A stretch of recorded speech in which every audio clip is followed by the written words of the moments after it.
Andy, in light of the story you just shared about Bonhoeffer and this concept of place sharing, what is joy?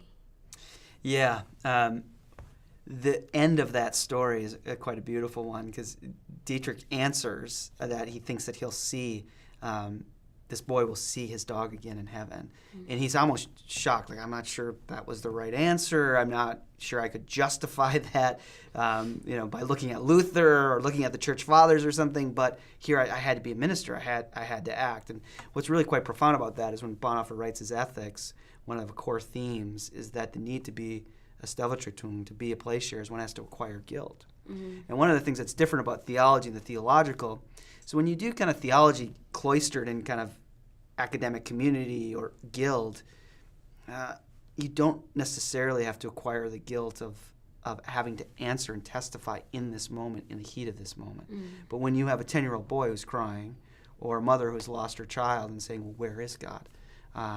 You have to give an answer, and then you have to, in some ways, take yourself to the cross and be willing to acquire guilt. So he answers, and he almost is holding his breath, not sure if this was the right thing to answer or not. And one of the ways he testifies to his friend who he's writing this letter to that, indeed, maybe this was the right answer, was the boy's reaction. And when you read in the letter, it's really quite beautiful. He says to Walter Dress, the happiness, you should have saw the happiness on the boy's face.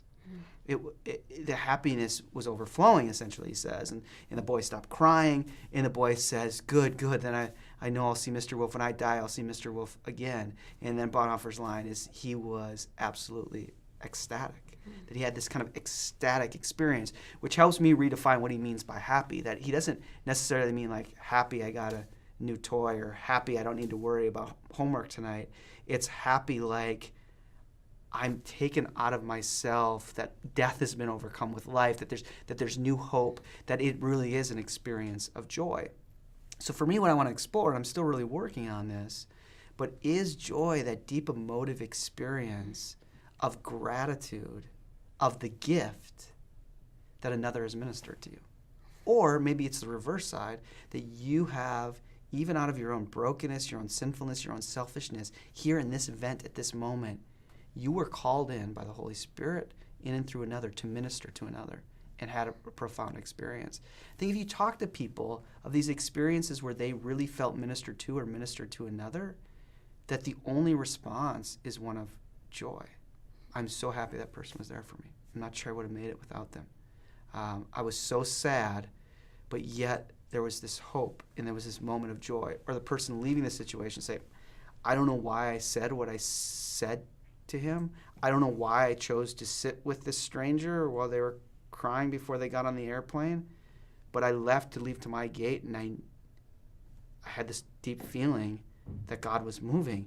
I mean, the only way I can describe it is I had this moment of joy, like God had actually used me.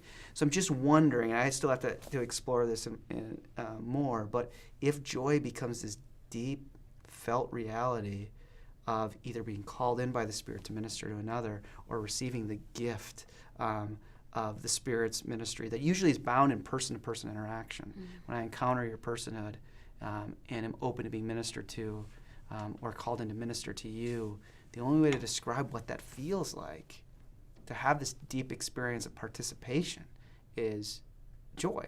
And I just wonder if that works from this human level of person to person, that also then becomes a direct reflection of God's own being as the three persons of the Trinity who continue to minister to one another, and therefore the life of God in God's self is one filled with joy, the joy of the Father ministering to the Son through the Spirit, and therefore when I can actually encounter the personhood of another and be called into and the privilege of ministering to them where Jesus Christ is present, the only way to describe what that feels like is an actual ecstatic experience to be pulled out of myself and to call it joy.